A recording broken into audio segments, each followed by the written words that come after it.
भाजपा नेता जीपीएस राठौर ने कांग्रेस पर निशाना साधते हुए कहा कि मनरेगा में भ्रष्टाचार का तंत्र कांग्रेस ने खड़ा किया था, जिसे प्रधानमंत्री ने खत्म किया है।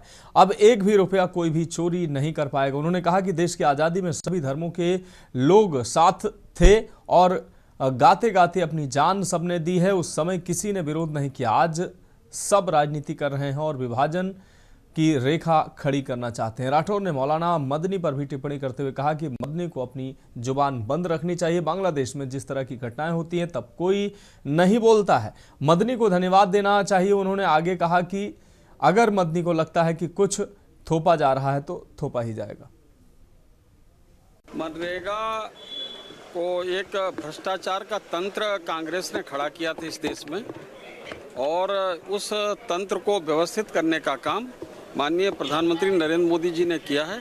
अब एक भी रुपए की किसी की हमारी जो गरीबों का पैसा है वो कोई चोरी नहीं कर पाएगा, और पूरी व्यवस्थित योजना के साथ उस योजना को लागू किया गया है। सर, ये मौलाना मदनी विरोध कर रहे हैं वंदे मातरम का, किस तरीके का से कहेंगे? सर कह रहे जबरदस्ती थोपा जा रहा है।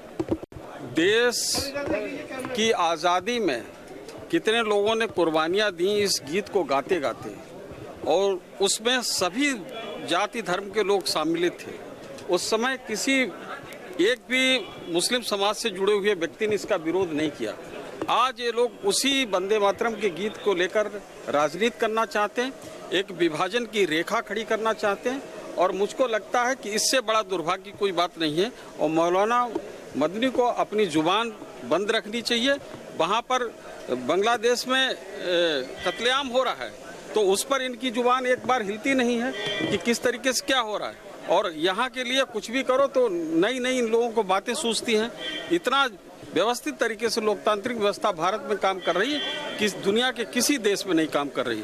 मौलाना मदनी को यहाँ पर धन्यवाद देना चाहिए कि किस तरीके से हिफाजत के साथ, शांति के साथ सभी धर्म के लोग यहाँ पर रह रहे हैं। थोपने का काम किया जा रहा है ये वंदे मातरम। देखिए, अगर उनको लगता है थोपने का काम करे तो निश्चित रूप से थोपा ही जाएगा।